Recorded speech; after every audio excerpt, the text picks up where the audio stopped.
श्री राधे। आप सभी को पापमोचनी एकादशी की हार्दिक शुभकामनाएं। पापमोचनी एकादशी का मतलब है पाप को नष्ट करने वाली एकादशी। इस दिन भगवान विष्णु की विधि विधान से पूजा की जाती है। हिंदू धर्म में एकादशी का विशेष महत्व है। यह दिन भगवान विष्णु को समर्पित होता है। इस दिन जो व्यक्ति व्रत रखकर भगवान विष्णु की पूजा अर्चना करता है, उसको भगवान विष्णु की कृपा प्राप्त होती है। इस दिन पूजा के दौरान व्रत कथा पढ़ना जरूरी माना जाता है, वरना पूजा अधूरी मानी जाती है। आइए जानते हैं व्रत कथा। अर्जुन ने कहा, हे कमल नयन, मैं ज्यों ज्यों एकादशियों के व्रतों की कथाएं सुन रहा हूँ, त्यों त्यों अन्य एकादशियों के व्रतों की कथाएं सुनने की मेरी जिज्ञासा बढ़ती ही जा रही है। हे मधुसूदन, आप कृपा करके अब चैत्र माह के कृष्ण पक्ष की एकादशी के विषय में बतलाइए। इस एकादशी का नाम क्या है? इसमें कौन से देवता का पूजन किया जाता है? इसके व्रत का क्या विधान है? हे श्री कृष्ण, यह सब आप मुझे विस्तार पूर्वक बताइए। भगवान श्री कृष्ण ने कहा, हे अर्जुन, एक बार यही प्रश्न पृथ्वीपति मानधाता ने लोमेश ऋषि से किया था। जो कुछ लोमेश ऋषि ने राजा मानधाता को बताया था, वही मैं तुमसे कह रहा हूँ। राजा मानधाता ने महर्षि लोमेश से पूछा, हे ऋषि श्रेष्ठ, मनुष्य के पापों का मोचन किस प्रकार संभव है? कृपा कर कोई ऐसा सरल उपाय बताइए जिससे सहज ही पापों से छुटकारा मिल जाए। महर्षि लोमेश ने कहा, हे नृपति, चैत्र माह के कृष्ण पक्ष की एकादशी का नाम पाप मोचनी एकादशी है। उसके व्रत के प्रभाव से मनुष्यों के अनेक पाप नष्ट हो जाते हैं। मैं तुम्हें इस व्रत की कथा सुनाता हूँ, ध्यान पूर्वक श्रवण करो। प्राचीन समय में चैत्र रथ नाम का एक वन था। उसमें अप्सराएं किन्नरों के साथ विहार करती थी। वहां सदैव वसंत का मौसम रहता था, अर्थात उस जगह सदा ही नाना प्रकार के पुष्प खिले रहते थे। कभी गंधर्व कन्याएं विहार किया करती थी, कभी देवेंद्र अन्य देवताओं के साथ क्रीड़ा करते थे। उसी वन में मेधावी नाम के एक ऋषि भी तपस्या में लीन रहते थे। वे शिव भक्त थे। एक दिन मंजू घोषा नामक एक अप्सरा ने उनको मोहित कर उनकी निकटता का लाभ उठाने की चेष्टा की। इसीलिए वह कुछ दूरी पर बैठ वीणा बजाकर मधुर स्वर में गाने लगी। उसी समय शिव भक्त महर्षि मेधावी को कामदेव भी जीतने का प्रयास करने लगे। कामदेव ने उस सुंदर अप्सरा के भ्रू का धनुष बनाया, कटाक्ष को उसकी प्रत्यंचा बनाई और उसके नेत्रों को मंजू घोषा अप्सरा का सेनापति बनाया।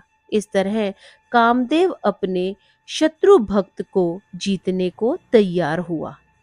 उस समय महर्षि मेधावी भी युवावस्था में थे और काफी हष्ट-पुष्ट थे। उन्होंने यज्ञोपवीत और दंड धारण कर रखा था। वे दूसरे कामदेव के समान प्रतीत हो रहे थे।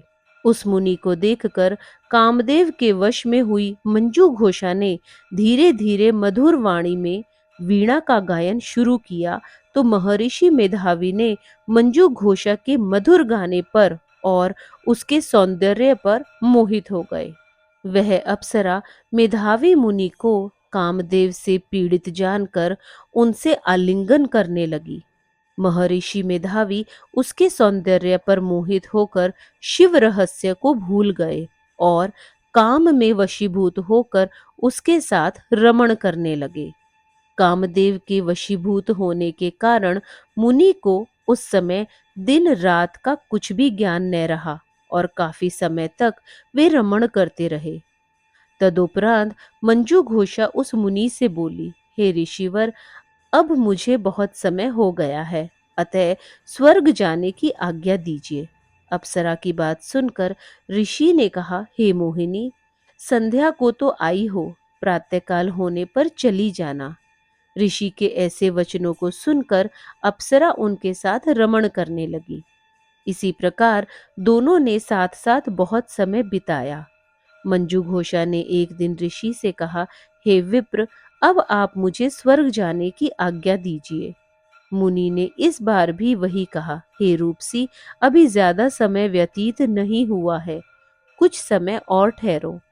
मुनि की बात सुनकर अप्सरा ने कहा, हे ऋषिवर, आपकी रात तो बहुत लंबी है। आप स्वयं ही सोचिए कि मुझे आपके पास आए हुए कितना समय हो गया। अब और ज्यादा समय तक ठहरना क्या उचित है? अप्सरा की बात सुन मुनि को समय का बोध हुआ और वह गंभीरता पूर्वक विचार करने लगा। जब उन्हें समय का ज्ञान हुआ कि उन्हें रमण करते हुए 57 वर्ष व्यतीत हो गए हैं, तो उस अप्सरा को वह काल का रूप समझने लगे। इतना ज्यादा समय भोग विलास में व्यर्थ चला जाने पर उन्हें बड़ा क्रोध आया। अब वह भयंकर क्रोध में जलते हुए उनका तप नाश करने वाली अप्सरा की तरह भ्रुकुटी तान कर देखने लगे। क्रोध से उनके अधर कांपने लगे और इंद्रियां बेकाबू होने लगी। क्रोध से थरथराते स्वर में मुनि ने उस अप्सरा से कहा, मेरे तप को नष्ट करने वाली दुष्टा, तू महापापिन है और बहुत ही दुराचारणी है। तुझ पर धिक्कार है। अब तू मेरे श्राप से पिशाचनी बन जा। मुनि के क्रोधयुक्त श्राप से वह अप्सरा पिशाचनी बन गई। यह देखकर वह व्यथित होकर बोली, हे ऋषिवर, अब मुझ पर क्रोध त्याग कर प्रसन्न होइए और कृपा करके बताइए कि इस श्राप का निवारण किस प्रकार होगा। विद्वानों ने कहा है, साधुओं की संगत अच्छा फल देने वाली होती है और आपके साथ तो मेरे बहुत वर्ष व्यतीत हुए हैं, अतः अब आप मुझ पर प्रसन्न हो जाइए, अन्यथा लोग कहेंगे कि एक पुण्य आत्मा के साथ रहने पर मंजू घोषा को पिशाचनी बनना पड़ा।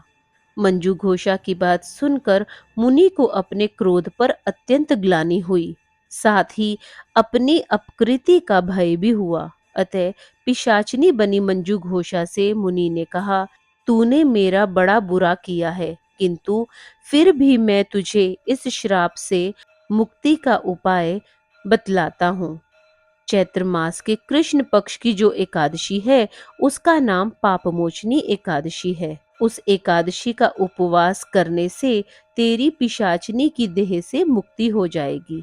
ऐसा कहकर मुनि ने उसको व्रत का सब विधान समझा दिया। फिर अपने पापों का प्रायश्चित करने के लिए वे अपने पिता चैवन ऋषि के पास गए। चैवन ऋषि ने अपने पुत्र मेधावी को देखकर कहा, हे पुत्र, ऐसा क्या किया है तूने कि तेरे सभी तप नष्ट हो गए हैं, जिससे तुम्हारा समस्त तेज मलिन हो गया है। मेधावी मुनि ने लज्जा से अपना सिर झुकाकर बोला, पिताश्री, मैंने एक अप्सरा से रमण करके बहुत बड़ा पाप किया है। इसी पाप के कारण संभवतः मेरा सारा तेज और मेरा तप नष्ट हो गया है। कृपा कर इस पाप से छूटने का उपाय मुझे बताइए। ऋषि ने कहा, हे पुत्र, तुम चैत्र मास के कृष्ण पक्ष की पाप मोचनी एकादशी का व्रत विधि विधान पूर्वक करो, इससे तुम्हारे सभी पाप नष्ट हो जाएंगे।